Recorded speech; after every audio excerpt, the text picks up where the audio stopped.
O hiram tayo ng video kay Boss Dada TV. Mag-subscribe po tayo sa kanya. Hiram tayo ng video. Panoorin natin to At malita ay may push-it na nakadikit na nakasaad kung magkano ang laman.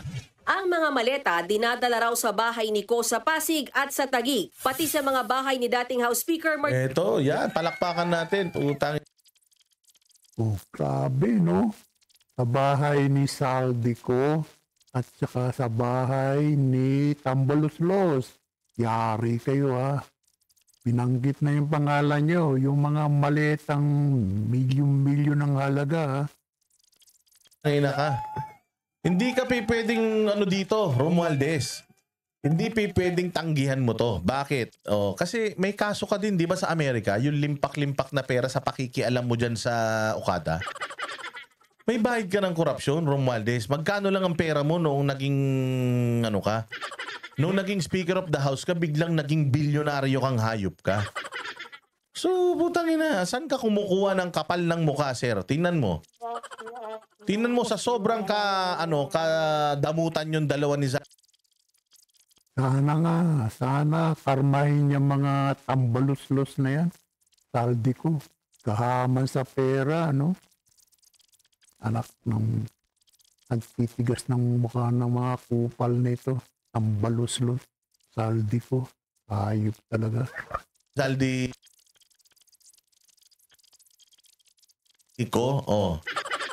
Yung mga tao nyo mismo ang nagsusumbong sa inyo. Antayin na lang natin. Kasi itong tao ni Saldico nagsalita na Antayin natin yung mga tao nito ni Romualdez. Ewan ko lang.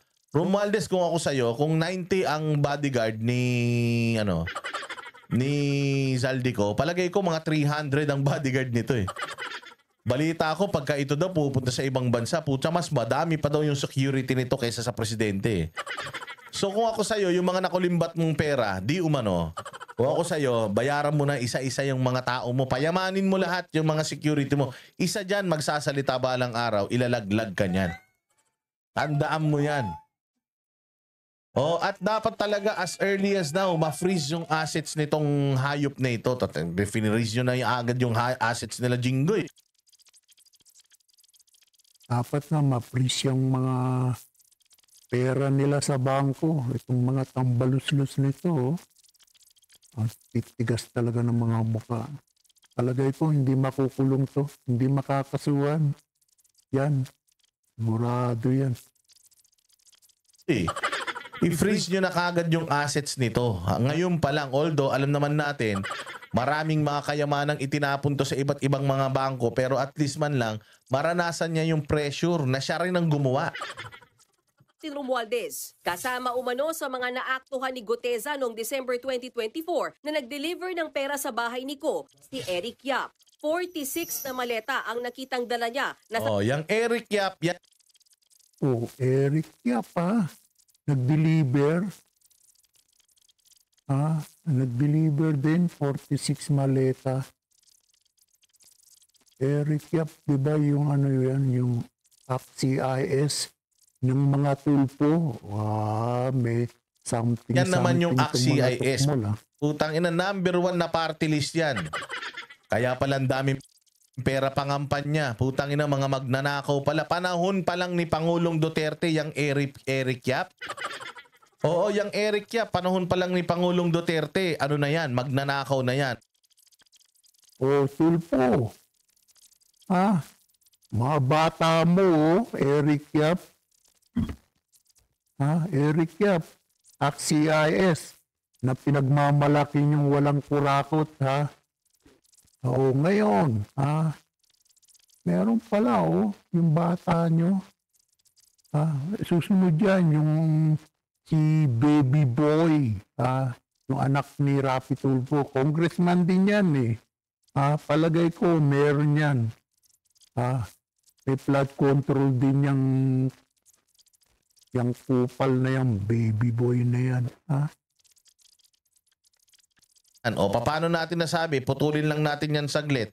Eto, pakinggan nyo yung sinabi ni Pangulo. Congressman Eric Yap, ACT-CIS Party List, Legislative Caretaker of Minget, alleged rigging of bid through his agent, exerting influence in choosing his district engineer to be able to control the awarding of projects in the district assigned to him. Intervene in investigation against si Ricardo, lumabas na naman ang pangalan. Si babae ito, Ricardo, by calling up Commissioner Greco and requesting him to drop the case against District Engineer Ricardo. Alam mo, very just mere calling, that simple call can send you to jail. Ano yan? Ayan, di ba? ACT-CIS, di ba? Tulpo. Erwin Tulpo, putang ina ninyo, kaya naman palang yaman-yaman ng... ACT-CIS. Mga tulpo. Kaya palang yayaman nyo, ha? Kung ano ba yun? Makabanat kayo sa mga diskaya, kayo din pala. Yung bataan nyo, ha? Parang tahimik, ha? Parang tahimik kayo, ha? Dinidikdik nyo, diskaya, ha? Para maligaw yung imbestiga. ACT-CIS pala, meron, Ayop talaga kayong mga tulpo, ha? Susunod yan, si Baby Boy, ha? Yung anak ni Rapid Tukmol. Tukmol daw, sabi nila, Ang party list nyo kasi binibend nyo yung batas Yan ang sinasabi natin, di ba? Diyos ang gumawa, Diyos ang nag-connect, ang yabang ni Erwin Tulpo, ano nangyari? Kawatan pala, yung kasama niya sa mismong party list niya. Kasama niya yan. Baka nga may ambag siya dyan, Pwede ba? ACT-CIS, magkano yan, Mga tulpo yan, Ha? Kasama nila yan, dati yan, Yung pinagmamalaki nila, malinis daw yung ACT-CIS para sa mahihirap daw. Tukmol talaga itong si, Rich, Erwin, Eben natin, Eben ba yung batas?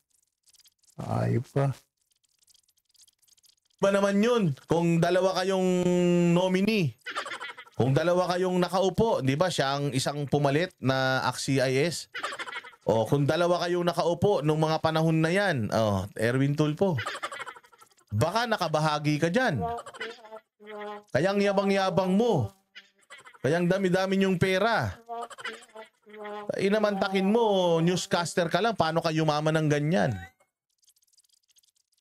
Kaya nga, nagtataka. Kahit ako, nagtataka ako, Newscaster, biglang, biglang yumaman. Baka bilyon-bilyon na rin yung pera yung mga tukmol na yan. Ang titigas ng mungka. Ginagamit pa yung mahihirap.